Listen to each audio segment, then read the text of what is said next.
Assalamualaikum warahmatullahi ta'ala wabarakatuh. Alhamdulillah. Untuk PMP seterusnya, Abah buat rakaman, iaitu Abah nak masuk lagi satu tajuk dalam Form 5 lah. Dalam Form 5, iaitu tajuk bab pertama dalam Form 5, iaitu ubahan. So kita tengok tajuk ubahan ni, tajuk first kali dalam tingkatan 5. Abah ulang dan terus ulang lah. So dalam tajuk ubahan ada 3. Untuk pengetahuan semua, recall balik, dalam tajuk ubahan ada 3 yang perlu kita kuasai, iaitu ubahan langsung, ubahan songsang dan ubahan bergabung. So untuk siri yang pertama ni, Abah buat penyelesaian dan penerangan mengenai ubahan langsung dulu. Itu siri yang pertama. Siri yang kedua ubahan songsang, siri yang ketiga ubahan bergabung. So kita tengok tanpa membuang masa, kita tengok ubahan langsung. Tengok ubahan langsung. Maksud ubahan, satu lagi sebelum Abah pergi jauh, maksud ubahan ni misalnya Y berubah secara langsung dengan X. Maksudnya Y ini bertambah atas kadar X itu bertambah dengan skala apa? Dengan skala 2 kali ganda ke, 3 kali ganda ke, 4 kali ganda. Itu maksudnya Y berubah secara langsung. Okey, Y ini akan berubah bila mana X berubah berapa kali ganda. Atau kurang 1 kali ganda atau 2 kali ganda. Itu maksud berubah secara. Maksudnya ada pemalar. Bila Y berubah, maka X berubah dengan kadar tertentu lah. Okey, kita tengok. Tengok contoh terus. Abah ambil contoh terus. Diberi M 0.8 apabila N sama dengan 0.125. Okey, M 0.5 apabila N sama dengan 0.125. Ungkapkan M dalam sebutan M. Ungkapkan M, maka M ni Y lah. N ni X lah. Cuma kita ubah abjad sahaja itu M dan N. Biasa kita guna Y dan X. Okey, pernyataan dia M berubah secara langsung dengan M. Maka kita tengok. Maksud Y berubah secara langsung M, ini tanda ubahan langsung. Ini tanda ubahan, bukan ubahan langsung. Tanda ubahan. Ubahan langsung ke, ubahan songsang ke, ubahan bergabung. Simbol bagi ubahan macam ni. Cara nak tulis ni ubahan ubahan. Dia panggil apa tu? Infinity, dalam macam simbol infinity lah yang kita belajar tu. Ataupun kita panggil apa? 8 terbalik lah. Angka 8 terbalik yang tidak bersambung di hujung. Tak kisahlah panggil macam mana, senang saja cara kita nak buat ubahan. Buat macam tu saja. Tu simbol bagi ubahan. Senang kan? Okey, M berubah secara langsung dengan M. Maka kita kena ingat, tengok, M berubah secara langsung dengan N. Maka M kena buat dia punya equation dia, persamaan. Maka selepas kita mengatakan M berubah secara langsung dengan M, maka equation dia M sama dengan KN. Maka bila sebut ubahan, maka automatik masuk nilai K. K ni ialah pemalar. Seperti yang Abah cakap tadi, pemalar itu maksudnya berapa kali ganda bagi M. M itu berubah secara langsung dengan N. Berapa kali N berubah? 2 kali N ke? Itu maksud K. K itu 2 kali N ke? 1/2 N ke? Itu maksud K pemalar. Bila kita sebut berubah secara automatik, kita letak kat depan dia KN. M sama dengan KN. Okay. Lepas itu, selesai kita membuat equation dia, persamaan dia, maka kita perlu apa? Kita perlu mencari nilai K. Kenapa kita nak cari nilai K? Sebab kita nak tahu berapa skala dia, ataupun berapa kali dia. Berapa nilai K ni? Berapa kali nilai K untuk didarab dengan X, dengan N, supaya nilai M juga bertambah. Itu maksud. So nak mencari nilai K, kita balikkan sahaja kan. Yang ni algebra biasa lah. Algebra yang kita buat sebelum ini. Persamaan algebra sahaja. tidak sesuka mana kan. So masukkan nilai M. Nilai M ialah 0,8. Dan tinggal K nilai N ialah 0,125. Okey, nilai K masuk K ni. Kalau K kita tinggal sebelah kanan, kita bawa kan. Kita bawa 0,8, nilai K darab ini bawa dia jadi 0,125 kan. Dia terus buat letak K sebelah kiri. Sebab persamaan biasa kita letak sebelah kiri lah sebagai perkara rumus. Kalau nak buat ikut kanan pun tak apa. So maksudnya 0,8 bahagi 0,125 sama dengan K. Sama je. Ini bacaan Jawi, ini bacaan Rumi. So balik sahaja daripada sini jadi macam ni. Balik sahaja bacaan Jawi kepada bacaan macam ni kan. Letak sebelah kanan K. Sama je konsep dia. K sama dengan 0,8 bahagi 0,25. Maka nilai K kita dapat 6,4. Itu saja cerita ubahan langsung. Maka M sama dengan kita tahu. M sama dengan 6,4 kali N. Barulah sama dengan nilai M. Sebanyak 6,4 didarab dengan N, barulah sama dengan N. Ini maksud 6,4 kali N. Yang ubahan tak di berapa kali. Kita dapat nilai K. So ni nilai K lah. Itu sahaja ubahan. Tak sukar mana kan. Tidak sesukar mana. Cuma yang tinggal lagi yang pelajar atau anak mak abah yang tak boleh buat itu kurang faham. Dia tidak mahir algebra. Itu sahaja. Yang lain tak ada masalah. Kita nak faham konsep dia sahaja. So kita pergi kepada soalan B. Contoh B. B berubah secara langsung. Ini soalan lain lah. Ini soalan lain. Ini soalan pecahan pertama. Ini pecahan kedua. Pecahan kedua dalam bentuk yang lain. Okay, M berubah secara langsung dengan punca kuasa 3N. Nak faham dia punya pernyataan itu. So M berubah secara langsung dengan punca kuasa 3N.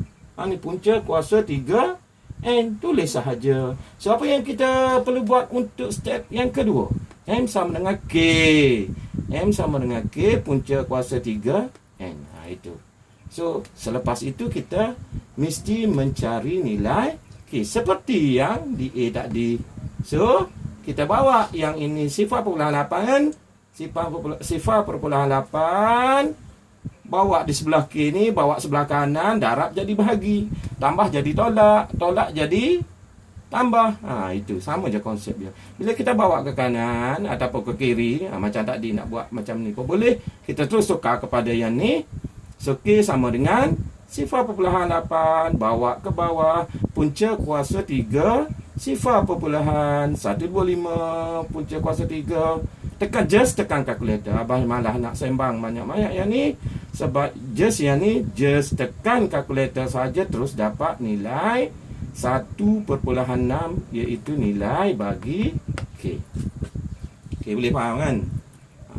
Tak sesuka mana dulu ubahan langsung. K, maka M sama dengan 1,3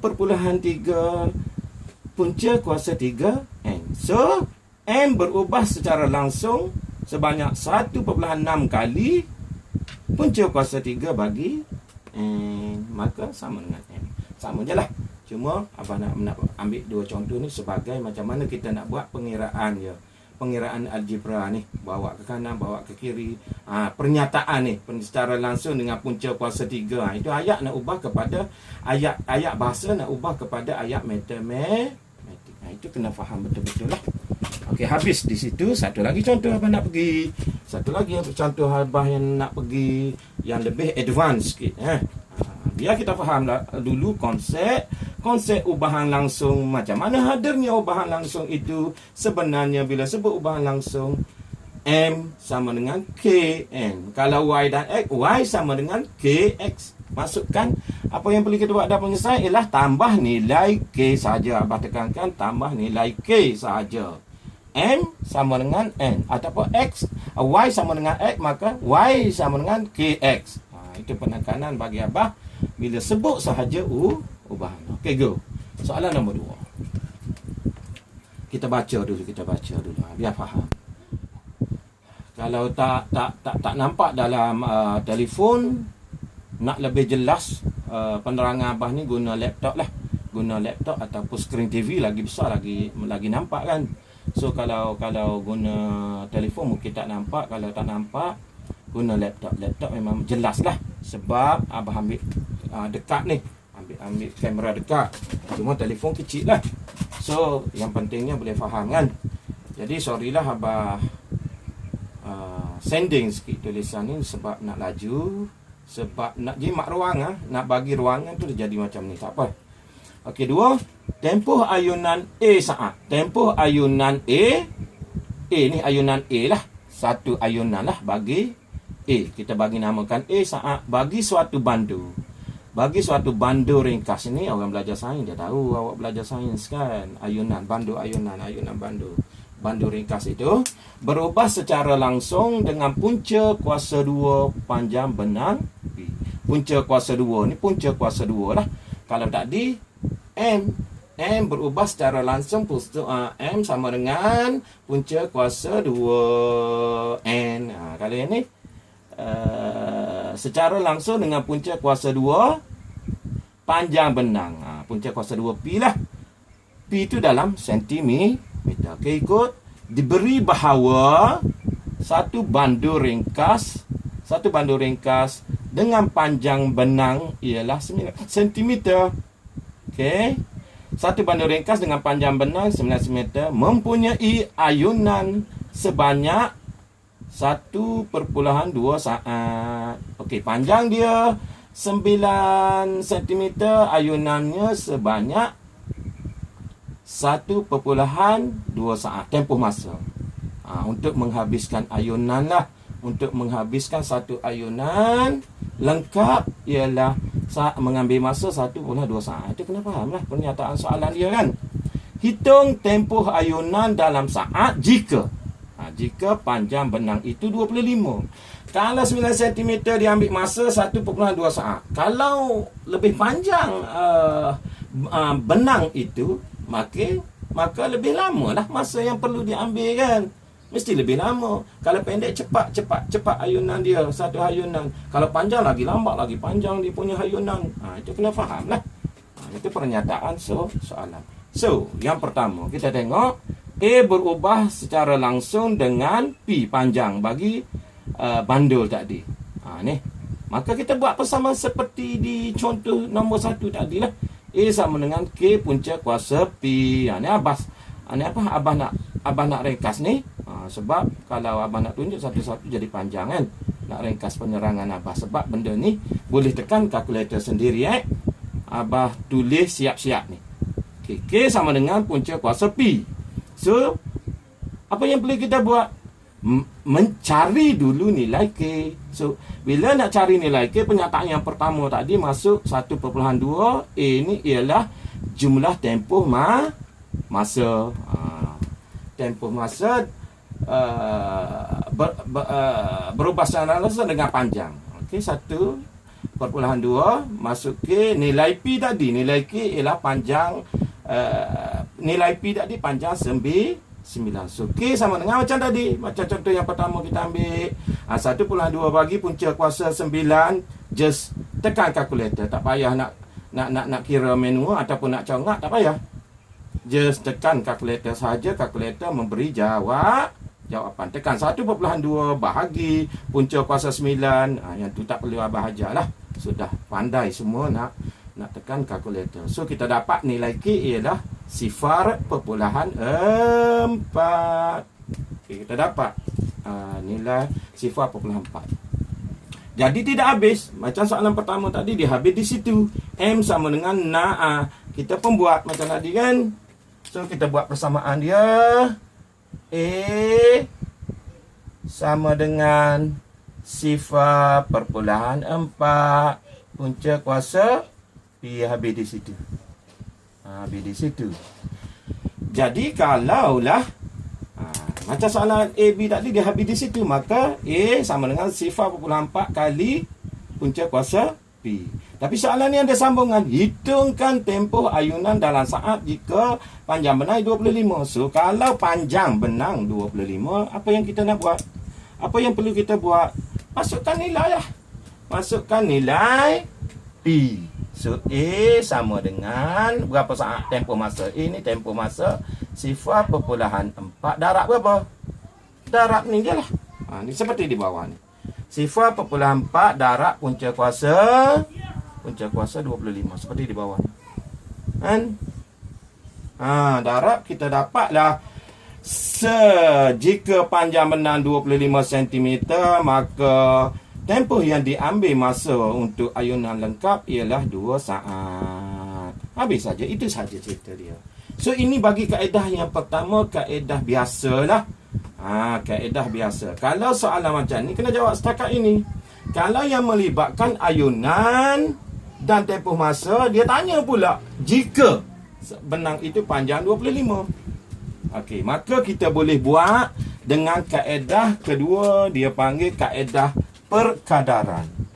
Dia panggil kaedah perkadaran. Seperti perkadaran. Seperti di belajar di kata 1 sudah belajar perkadaran ni. Malu dekat adik-adik sebab adik-adik di kata 1 di kata 2 dah belajar perkadaran. So, perkadaran maksudnya yang awal di atas tempoh masa, di bawah P ini ialah panjang. So, A yang pertama, P yang pertama. Maksudnya nilai A yang pertama, P yang pertama ni ialah nilai yang mula-mula tadi. A tadi berapa? A tadi ialah sebanyak 1.2.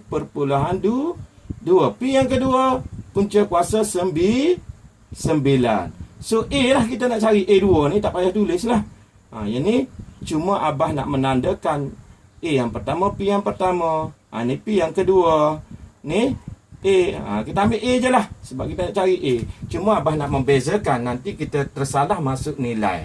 Tak boleh nilai P2 diletak di sini. P1 diletak sebelah ni. Bertukar kedudukan. Ataupun A1 ni di bawah. Tak boleh. Tak boleh. Abah ingatkan tak boleh. Kerana dia menyalahi perkadaran. So, perkadaran dia kata satu tempoh masa yang perlu diambil oleh satu bandu ladung itu bandu ringkas tadi tempoh masa 1.2 saat dibahagi dengan panjang benang. Yang sebelah ni pula sama juga. Kita kena ambil tempoh masa dan panjang perkadaran. Panjang sama panjang. Masa sama masa. Ingat cara kita nak buat perkadaran. So, atas sama masa, bawah sama panjang. So, 25. Benang ni dia bagi panjang 25. So, punca kuasa 25. Just masuk kita dah ada 3 maklumat kan. So, kita boleh cari nilai A. So, yang ni kita darab silang lah kan. Darab silang jadi punca A darab punca kuasa 9. 1.2 darab sini. Kalau nak jadi nilai A, bawa balik sini. Ni darab jadi bahagi pula 9. Takkan tak faham yang tu. Berapa kali Abah ajar ni cara nak tukar ni. Darab silang dulu sebelah kanan bawa balik. Yang ni darab silang dapat yang ni. Jadi A darab 9. A punca kuasa 9. A punca kuasa 9 duduk di sini kan. Nak tinggal A saja, bawa pula. Sebab darab bawa sini jadi jadi betul macam ni. Yang tu sudah faham. Takkan tak faham dah tingkatan 5 kan. Tapi Abah nak cerita tak. So, kita darab. Just tekan kalkulator. Darab. Tekan sama dengan darab 1.2 tekan punca kuasa 25. Tekan bahagi punca kuasa 9. Terus dapat jawapan. Kalau tak jadi, cuba try and error. Buat kurungan. Tak apa. Try and error yang tu. Kalau tak jadi juga, selesai satu-satulah. Atas selesai dulu, selesai di bawah, lepas itu bagi balik. Tak kisahlah. Just tekan kalkulator. So, kita dapat 2 saat. Kaedah yang kedua ini lebih simple. Kita tak payah cari nilai K. Ada faham? Boleh faham anak-anak Abah? Kaedah yang pertama kita buat, kita kena cari nilai K. Bila dapat nilai K, just kita darab sahaja. Dengan punca kuasa 25, just kita juga dapat 2 saat.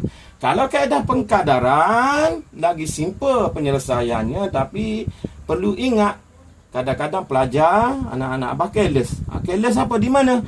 Salah nak susun number ni. Bila salah susun number, maka jawab pun salah. Kalau tak confident kaedah yang kedua, guna kaedah yang pertama. Kalau confident dah faham, dah buat banyak latihan banyak, tak payah buat kaedah pertama, buat kaedah yang kedua, lagi simple, lagi cepat kan. So, dapatlah untuk kaedah yang kedua. A sama dengan 2 saat. Abah berhenti setakat tu siri pertama. Dan selain daripada tu, cuba buat latihan sendiri dalam buku-buku teks, buku mana, cuba buatlah. Bila dah faham, cuba buat. Apapun selepas ini, Abah akan bagi jugalah latihan untuk Abah semak. Anak-anak abah ni faham ke tak faham. Okey, Abah berhenti setakat itu. Wallahu a'lam. Assalamualaikum warahmatullahi taala wabarakatuh.